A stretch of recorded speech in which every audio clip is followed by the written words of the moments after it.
How to Retire Early by Becoming a Knife Maker. How's that for a clickbait title?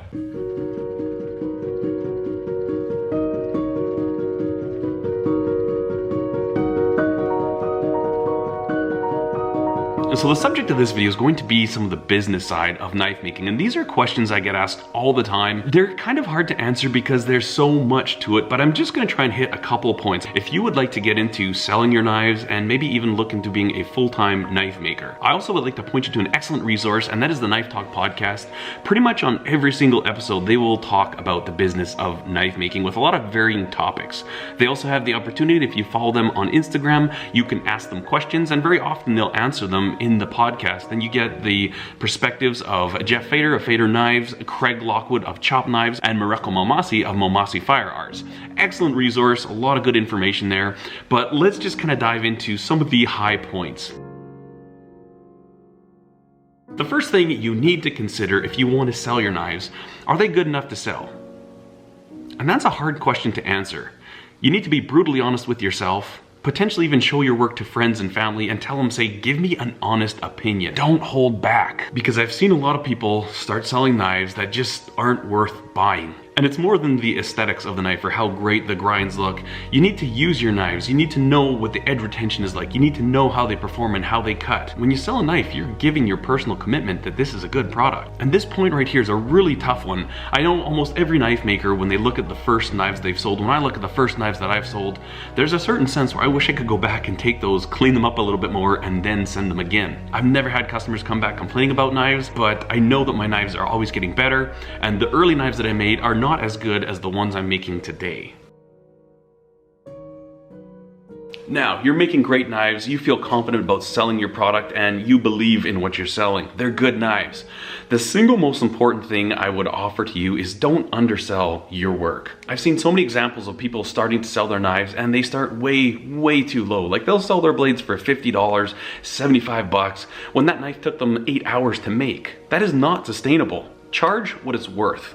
And I understand that when you're starting out, sometimes, you don't have the reputation, people don't know of your work, and it's kind of hard. Sometimes it's really tempting to just sell it for less money so you can get the sale, so you can keep on going. And there's a certain sense where some of that has to happen, but be very careful. Now, I was a full-time photographer for 3.5 years, and once my work started to get out there, I was able to charge more for my photography, to the point where I was satisfied with it. If you want me to shoot a wedding, it's gonna be $3,000 to $5,000 for the day. And then you get the calls. Hey, can you photograph my wedding? I love your work. Yes, I could do that. Oh, good. So my cousin, she just got like this Canon Rebel, and she started a photography company called Pics and Giggles. Have you heard of her? No, I haven't. Oh, well, she does weddings for $300. Is there a package that you have that's close to that? And the problem that really happened with photography is that everybody got into digital photography and they're like, I'm a photographer now. And they would just price all their work at like $500 for unlimited shots for a whole wedding day. And then people kind of expect that. But when they look at the quality of the image they're gonna get, they're like, oh, that's different. Because it is different. Give that some serious consideration. Where do you want to price yourself? If you're making a great knife, but nobody knows who you are, I know the temptation is just to like liquidate, just sell this stuff off so I can get a sale, so I can buy more materials or buy more tools. But you really need to be careful with that. Maybe try looking at different ways to market yourself, getting your work in front of people, getting it in their hands, and seeing, say, you know what, this is a handmade knife. I value my work. This knife is worth some money. Very important tip, and it's a very tricky part to get right. Okay, so now we've established that you're making good knives and that you're charging what you should for the knives. The next thing you need to think about is, how much do you want to do this? Do you want to turn this into a full-time career, or do you want to keep it as a nice little sideline hustle? My objective was always to keep it as a little sideline thing and not even to sell them.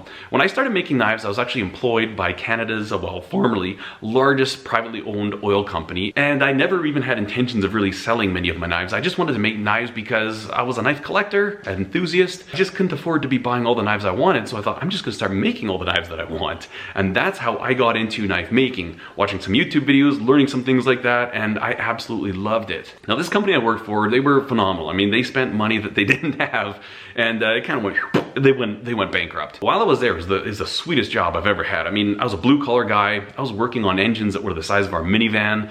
I had heated underground parking. We had a gym with towel service. They'd send me for weeks at a time to different training courses. I took a 2-week electronics engineering course that was taught by a gentleman who helped develop the tracking systems for the missiles for the Chinese army. I never used what I learned there, but they sent me to it. And honestly, to tell you the truth, if they hadn't gone bankrupt, I would still be working there and making knives on the side. It's true. The thing you need to think about with going full-time in knife making is that you're not just going to be a knife maker, because you already are a knife maker, but you're going to be a business owner. You really need to wrap your head around that and look at all that's involved with having a business. Now, I really like making knives, and the business part is like the necessary evil. And that's the stuff I do not enjoy. I don't think many people do. It is a grind. It is a hustle. You've got to cover your insurance, the power to run everything, maintaining a website, taxes, materials in, out, dealing with customers. It's so much work. There's so much of this extra business glob that it's almost half and half. Like half the time you're knife making, half the time you're dealing with emails and clients, and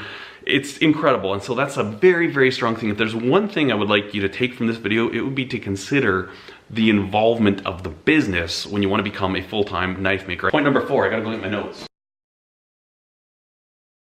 Okay, so if you've decided that you want to go ahead and be a full-time knife maker, great. There's a couple things you need to think about, and that is which type of business model you want to run.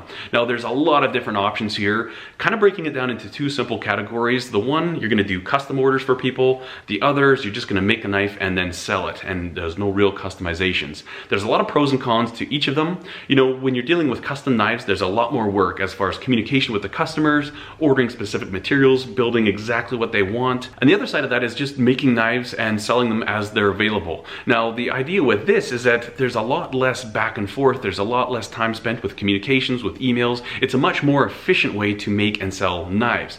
Personally, I have a combination of both. I do a lot of knives, I'll make them and they sell. Usually I don't even get to my website because somebody will see a picture on Instagram or something. They'll be like, is that available? A lot of people too will just make a whole bunch of knives, just mad batches, and then do like newsletter sales. And those are great too.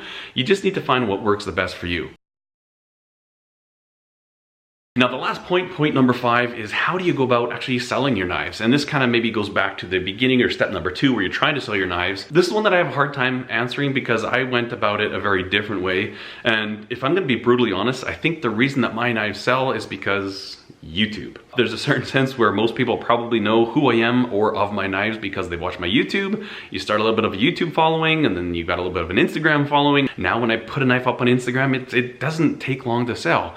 And I get asked all the times, like, how on earth do you sell your knives so quickly? Do your best to leverage your social media. It's a tool that's out there for everybody to use. There's a lot. We could make whole videos about how to use social media properly. Again, there's a lot of great tips on the Knife Talk podcast about, whether you using social media and how you hashtag your knives. Are you trying to get attention from other knife makers? Are you using hashtags that are knife making, knife maker, handmade knife?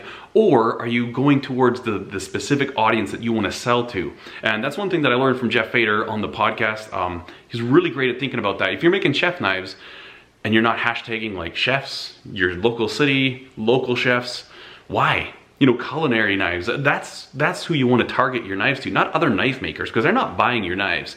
It's going to be the people that use them. If you're making hunting knives or bushcrafting knives, you want to optimize your social media to reach the people that would be in the market for that. So people that are into hunting or bushcrafting or whatever, EDC type blades. Make sure you're hashtagging your posts on social media, that those are the people that are going to see your work and then hopefully buy your work. And then on the subject of how you actually sell your knives, I use a website, but honestly, I don't feel that is my strongest asset. Not by any stretch. I mean, it's convenient because I can list them there, they can sit there. I can be sleeping and boom, I'll sell a knife in the middle of the night. Having said that, I'm pretty sure all my sales come from social media. And again, the social media, it's a free tool that we all have. If you work on it, put quality content up there that's engaging to people, grow your audience. That is the single most important thing with selling your work. So that's just a real broad strokes look at how you can retire early by becoming a knife maker. And that is the biggest biggest load of hooey that's ever come out of my mouth on this channel. You know, there's a lot that we haven't even covered, but even within these 5 points that we talked about, we could spend hours going into details about them, and that's something that you need to do. This is a life decision you're making. People that make knives for a living do it because they love it. It's their passion. As far as a wise career choice, I think it's terrible. I think it's not a great career option. There's much better jobs out there, much easier jobs, but if you're willing to grind it out, do the work, put in tons of work, you can make it work. You can cover your bills. You can pay for your lifestyle. Just remember that if somebody's a full-time knife maker or bladesmith, that doesn't make them any better than you. They might be better than you, they might not be, but don't ever look at this whole thing of full-time knife making as like the holy grail to strive towards. No matter what, you want to make sure you always have fun with it. I hope you enjoyed this video, guys. Hopefully maybe there's a couple tips or things to get you thinking about, especially young guys that are thinking like, ooh, I want to be a knife maker. That's great. I strongly encourage you to do it, but I want you to take a very realistic look at it and understand that it's not just coming in here, making a knife, putting a picture on Instagram and selling it and running to the bank. There's so much more that goes on to that, and you really need to understand that before you make this decision, make a leap to possibly becoming a full-time knife maker. I really hope this wasn't too negative because it is a really, really fun job. Thank you so much for watching, guys. Cheers.